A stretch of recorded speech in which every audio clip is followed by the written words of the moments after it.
Bismillahirrahmanirrahim. Assalamualaikum warahmatullahi wabarakatuh. Bagaimana kabarnya anak-anak? Semoga kita semuanya sehat dan selalu dalam lindungan Allah Subhanahu wa taala. Anak-anak, sebelum kita mulai pelajaran hari ini, marilah kita berdoa terlebih dahulu. Semoga ilmu yang kita pelajari bisa bermanfaat, barokah fid dini wa dunya wal akhirah. Amin amin ya rabbal alamin. Bismillahirrahmanirrahim.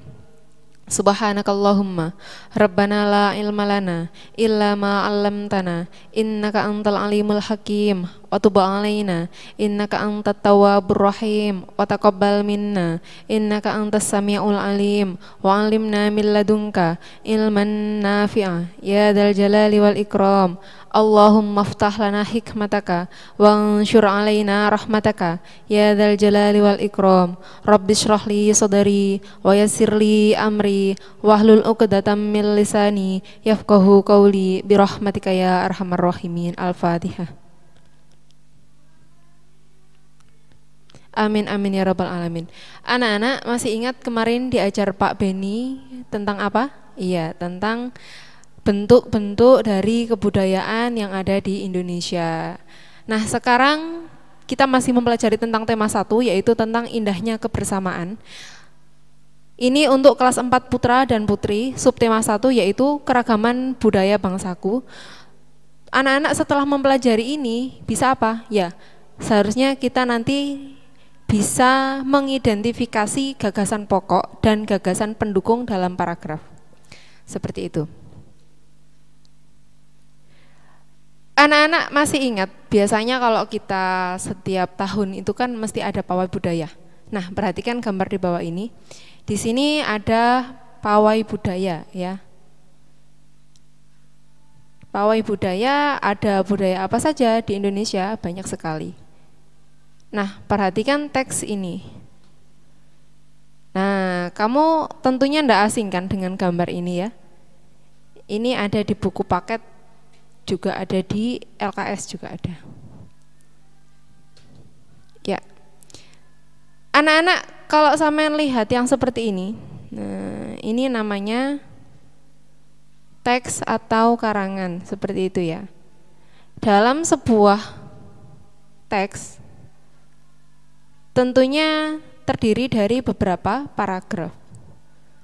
Dalam satu paragraf itu sak minire, terdiri dari beberapa kalimat. Nah, seperti itu. Nah, sekarang pertanyaannya, apa itu paragraf? Paragraf itu apa, Bu? Ya, paragraf adalah sekumpulan kalimat yang padu. Jadi, paragraf itu terdiri dari beberapa kalimat. Kalimatnya itu mengandung kalimat utama, ada kalimat utamanya. Ada juga kalimat penjelas. Nah, kalimat utama itu mengandung gagasan utama, gagasan pokok, nah ya, gagasan pokok, gagasan utama, ide pokok, ide gagasan itu sama saja. Kalau kalimat penjelas mengandung gagasan pendukung. Jadi dalam satu paragraf itu idealnya punya satu kalimat utama dan lebihnya adalah kalimat penjelas. Dan ya, paham? Pawai budaya, ini ada sebuah teks. Menjelang HUT kemerdekaan Indonesia, warga tempat tinggal Dondo selalu mengadakan pawai budaya. Pawai ini menampilkan keragaman budaya Indonesia. Tahun ini rombongan pawai akan mengelilingi daerah tempat tinggal Dondo. Bunyi gendang terdengar sebagai tanda rombongan pawai sudah dekat. Coba sampean perhatikan teks yang dibacakan Bu Aulia tadi ya. Nah, kenapa kok menjorok? Nah, ini kenapa kok menjorok? Nah, ini adalah alenia. Jadi alenia itu menjorok ke dalam, ini tandanya paragraf itu seperti itu. Lah, yang ini apa, Bu? Pawai budaya itu adalah judul ya. Terus yang digaris bawahi Bu Aulia itu apa? Ya, itu adalah kalimat utama yang mengandung gagasan utama. Dari sekian banyak kalimat ya, kalimat pertama menjelang HUT sampai pawai budaya ini kan kalimat 1. Kalimat 2, pawai ini menampilkan sampai Indonesia. Kalimat 3, tahun ini rombongan sampai Dondo. Kalimat 4, bunyi gendang terdengar sampai sudah dekat. Jadi di sini ada 4 paragraf, tapi satu paragraf itu tidak harus 4 kalimat, ya, tidak ada batasan. Yang jelas nggak boleh sedikit, terlalu sedikit ya anak-anak ya, karena satu paragraf itu mengandung kalimat utama dan kalimat penjelas, begitu. Lanjut, jadi yang digarisbawahi Bu Alia ini adalah sebuah kalimat utama. Nah, susue nopo susue? Lebihannya kalimat 2 sampai kalimat 4 itu tadi adalah kalimat penjelas. Jelas nggih? Berarti gagasan utama itu bisa juga disebut dengan gagasan pokok. Bisa juga disebut ide pokok, bisa juga disebut ide gagasan. Coba kalimat utamanya tadi kan menjelang hari ulang tahun kemerdekaan Indonesia, warga tempat tinggal Dondo selalu mengadakan pawai budaya. Gagasan utamanya apa? Bedanya apa? Kalimat utama dan gagasan utama. Kalau kalimat utama, kalimatnya itu plek dengan yang ada di teks. Kalau gagasan utama itu intinya, jadi ngomong no apa sih? Nah itu yang namanya gagasan utama. Bedanya seperti itu. Pawai budaya menjelang hari ulang tahun kemerdekaan Indonesia selalu diadakan warga tempat tinggal Dondo. Bisa juga seperti itu gagasan utamanya. Jadi diwalak-walik bebas karena intinya aja. Nah kalau kalimat utama itu pelek dengan yang ada di teksnya. Itu ya anak-anak, kalau bahasan itu redaksinya sama gitu loh. Coba sampean lihat halaman 10 di LKS Samian, itu juga ada sebuah teks ya, berjudul Pawai Budaya. Nah di sini, pawai budaya sangat menarik bagi warga Kampung Babakan. Pawai ini selalu menampilkan keragaman budaya Indonesia. Udin dan teman-teman tidak pernah bosan menanti rombongan pawai lewat. Tahun ini mereka datang alun-alun untuk melihat pawai tersebut. Tahun ini mereka datang ke alun-alun, itu kurang ke ya. Kakek Udin pun terlihat sabar menanti. Terdengar suara gendang yang menandakan rombongan pawai semakin dekat. Ayo coba kalimat utamanya yang mana? Ya betul, pinter sampean. Kalimat utamanya adalah pawai budaya sangat menarik bagi warga Kampung Babakan. Itu kalimat utamanya. Nah, gagasan utamanya apa? Gagasan utamanya itu intinya. Ngomong no apa saya tek iki mau? Oh, ngomong no iki loh. Warga Kampung Babakan sangat tertarik dengan pawai budaya. Itu seperti itu ya. Jadi gampang kan kalimat utama, gagasan utama? Kalau kita belajar insya Allah bisa. Pokoknya sama harus yakin bahwa kita akan bisa, itu insya Allah bisa. Pokoknya kalau belajar jangan sampai belum sama udah kendo. Masa angel, jangan-jangan aku gak iso. Kok angel, nah gitu akhirnya angel beneran. Nah kalau kita belajar harus yakin kita itu akan bisa gitu ya. Lanjut. Cara menentukan gagasan pokok lah ini.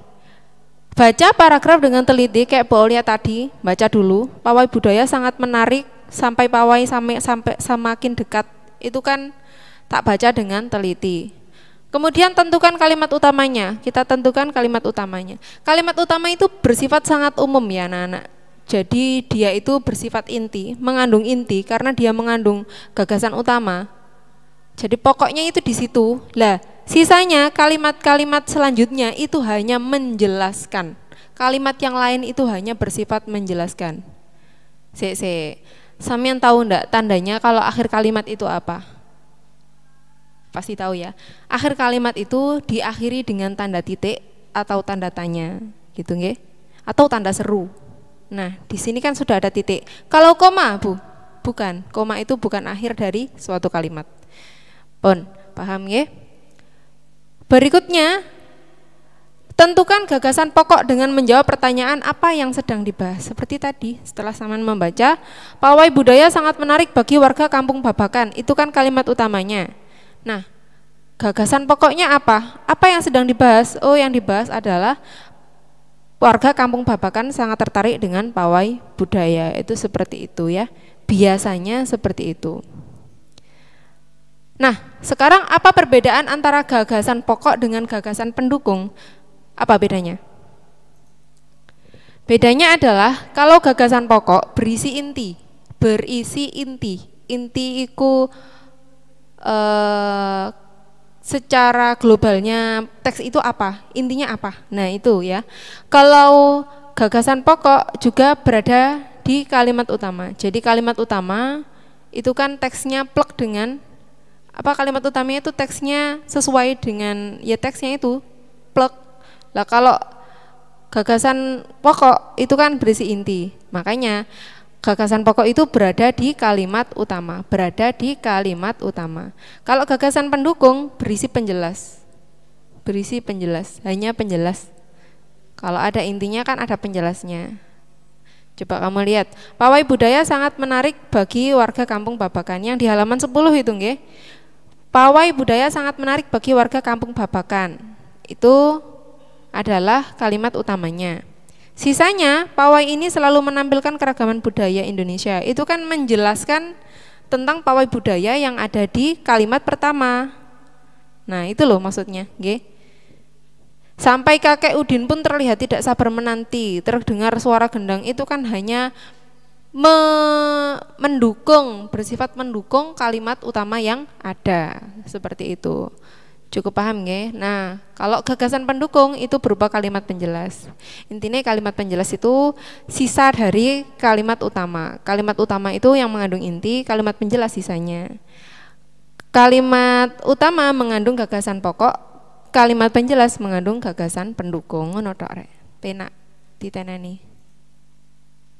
Nah, ngomong-ngomong masalah jenis paragraf, berdasarkan letak kalimat utamanya ya, itu ada 3, ada paragraf deduktif, ada paragraf induktif, ada paragraf campuran.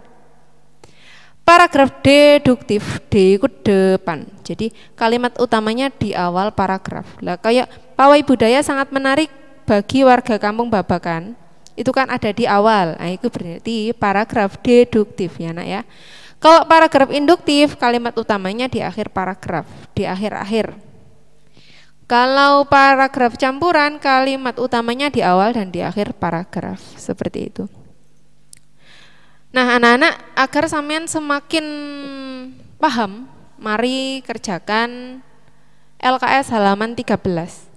Tapi sebelum kita ke LKS halaman 13, coba sampean lihat halaman 12 itu ada contoh Rifki punya 4 teman yang sangat baik. Lah itu bisa sampean buat latihan, jawablah pertanyaan, itu bisa buat latihan. Terus dalam setiap pagelarannya tari kuda lumping ini menghadirkan 4 fragmen tarian, itu juga bisa untuk pengetahuan tentang tari kuda lumping, bisa juga dibaca ya anak-anak ya. Nah kalau sampean pingin tambah pintar ya gagasan pokok itu diisi nggak apa-apa. Tapi Bu Aulia tidak mewajibkan. Yang wajib yang ini, yang A, LKS halaman 13, nomor 2, 3, dan 4, seperti di bawah ini. Nah, ini ya, itu ada di halaman 13. Urutkan kalimat acak berikut menjadi paragraf yang padu.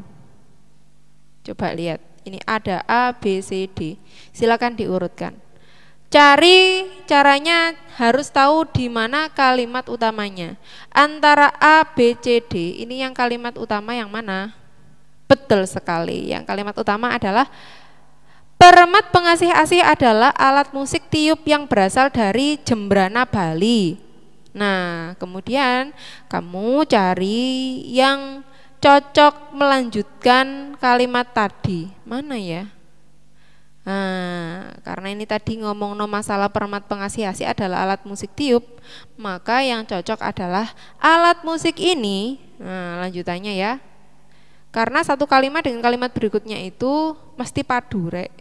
Jadi walaupun kalimat utama itu sudah ada, lanjutannya pasti masih berhubungan dengan kalimat utama. Alat musik ini terbuat dari kayu yang dibentuk sedemikian rupa. Ini kan ngomong dibentuk. Lah bentuknya seperti apa? Yang A. Bentuknya hampir mirip dengan terompet. Kemudian lanjutannya apa? Ya tinggal satu tok. Yang tinggal satu tok ya C itu ya. Sehingga mengeluarkan bunyi seperti terompet. Jadi urutannya B, D, A, C. Kamu nggak perlu menulis ulang yang seperti ini. Langsung kamu tulis seperti Bu Aulia aja. A, B, C-nya aja ya, seperti itu. Itu sampai halaman 14. 14. Cuma 3 nomor saja. Kemudian yang di LKS sampean itu halaman 19 sampai 20. Nomor 4, 5, 6, 7 sampai 8. Cuma 5 nomor saja. Karena itu yang berhubungan dengan gagasan pokok dan gagasan pendukung. Jadi itu saja yang dikerjakan anak-anak ya. Anak-anak, sekian. Semoga bermanfaat. Terima kasih atas perhatiannya. Jangan lupa selalu belajar dengan semangat, jaga kesehatan. Wassalamualaikum warahmatullahi wabarakatuh.